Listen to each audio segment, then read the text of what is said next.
Neste vídeo vamos cobrir 3 desenvolvimentos urgentes de 17 de março de 2026 que estão remodelando a guerra entre os Estados Unidos, Israel e o Irã. Primeiro vamos falar sobre o assassinato direcionado de Ali Larijani, o principal chefe de segurança do Irã, em um ataque aéreo israelense. Segundo, vamos analisar a renúncia do diretor de contra-terrorismo do ZEUA e o que o presidente Trump disse a respeito. E terceiro, vamos examinar as declarações contraditórias de Trump sobre o Estreito de Hormuz e a coalizão internacional que ele afirma estar se formando. Essas 3 histórias, analisadas em conjunto, pintam um quadro de um conflito que avança rapidamente, sem nenhuma saída à vista. Ali Larijani está morto. Em 17 de março de 2026, a mídia estatal iraniana confirmou que Israel matou um dos homens mais poderosos da República Islâmica em um ataque aéreo direto. Larijani, 67 anos, não era apenas um burocrata. Ele foi o arquiteto do aparato de segurança do Irã, um homem que passou décadas moldando a política de defesa do país, sua estratégia de negociação nuclear e suas alianças de inteligência. Sua morte não é uma nota de rodapé nesta guerra, é um dos assassinatos direcionados mais significativos desde o início do conflito, e aqui está o que torna isso ainda mais significativo.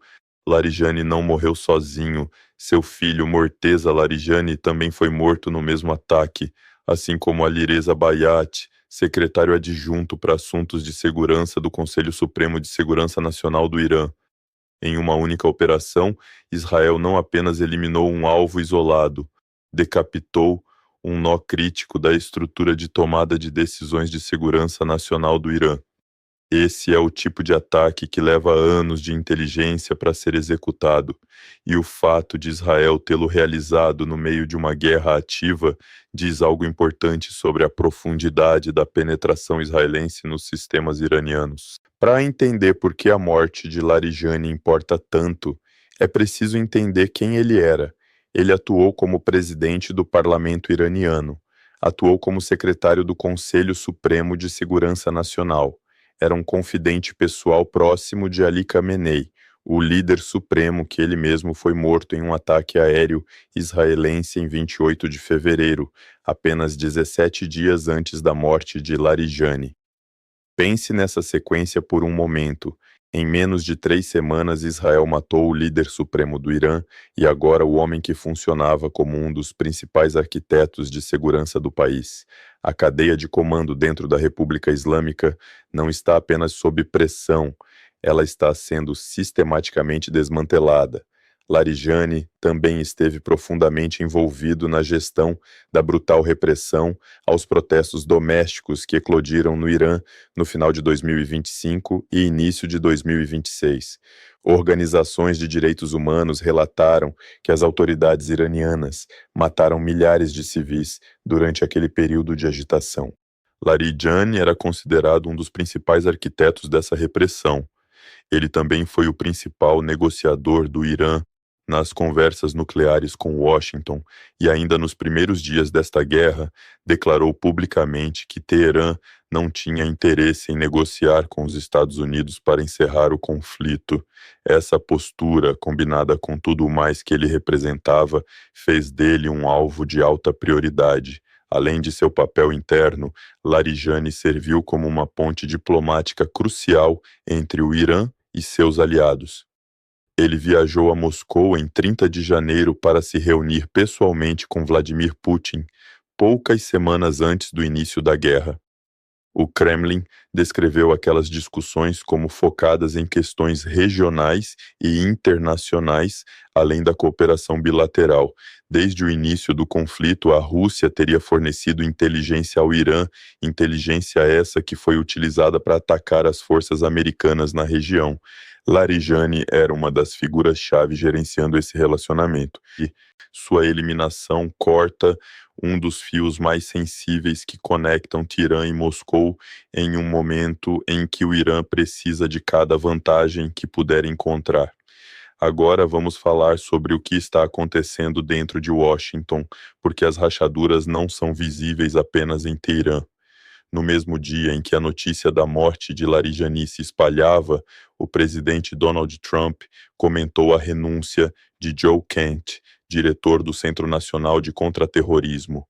Kent pediu demissão porque, segundo relatos, não compartilhava da avaliação do governo de que o Irã representava uma ameaça suficiente para justificar a campanha militar que está sendo travada contra ele. A resposta de Trump foi direta.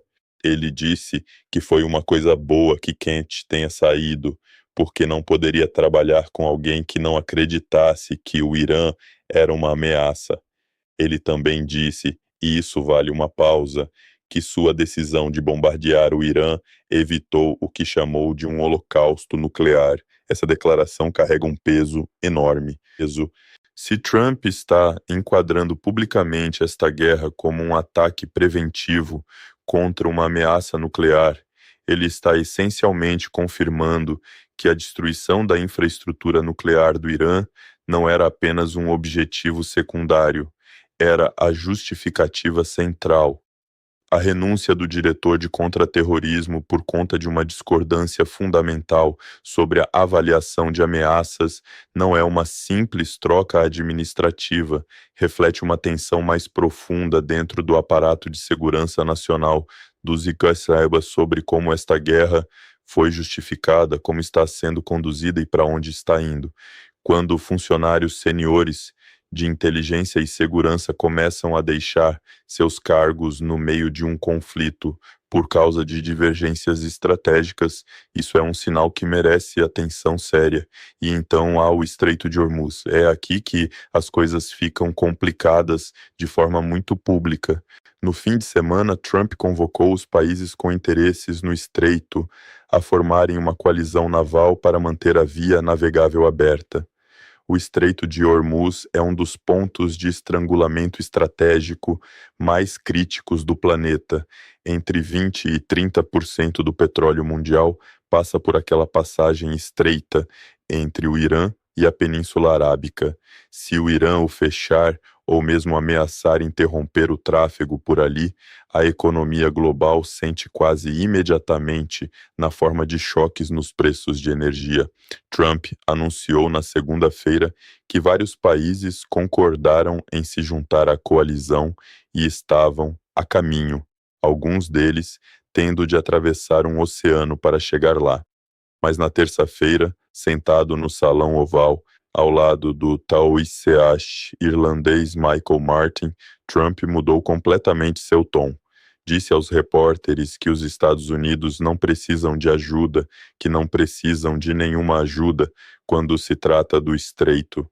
Em seguida, criticou o Reino Unido, a França e a OTAN por se recusarem a aderir à coalizão, apesar do que descreveu como anos de apoio americano e da presença de milhares de soldados americanos em seus territórios e em seus arranjos de defesa. A contradição aqui é impossível de ignorar. Você não pode simultaneamente pedir uma coalizão internacional e depois declarar que não precisa de uma, tudo dentro de 48 horas. Ou a coalizão é necessária para sustentar as operações no Estreito de Hormuz e ao seu redor, ou não é. O fato de grandes aliados, incluindo o Reino Unido, a França e a aliança da OTAN, terem se recusado a participar é um revés diplomático significativo, independentemente de como Trump o enquadra publicamente. Estes não são adversários, são aliados de tratado, países vinculados aos Estados Unidos por décadas de compromissos de defesa mútua.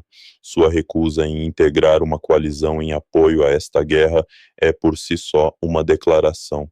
Trump citou vários estados do Golfo como apoiadores, incluindo o Catar, os Emirados Árabes Unidos, a Arábia Saudita e o Bahrein.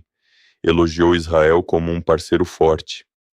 Mas há uma distinção importante entre os estados do Golfo se engajando em uma diplomacia discreta voltada a manter o estreito aberto, o que serve aos seus próprios interesses econômicos, e esses mesmos estados comprometendo publicamente ativos militares a uma coalizão liderada pelos americanos contra o Irã.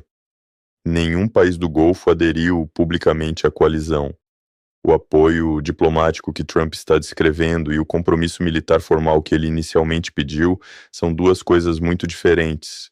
O que essas três histórias nos dizem, analisadas em conjunto, é que esta guerra está em uma fase de escalada rápida e profunda incerteza.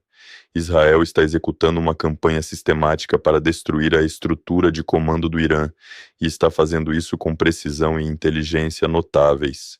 Os Estados Unidos estão travando uma guerra cujas justificativas internas já estão produzindo renúncias de alto nível, e a arquitetura internacional que Washington esperava mobilizar em torno deste conflito não está se materializando da forma que o governo projetou. A insistência de Trump de que os IMOA não precisam de ajuda pode ser verdade em sentido estritamente militar.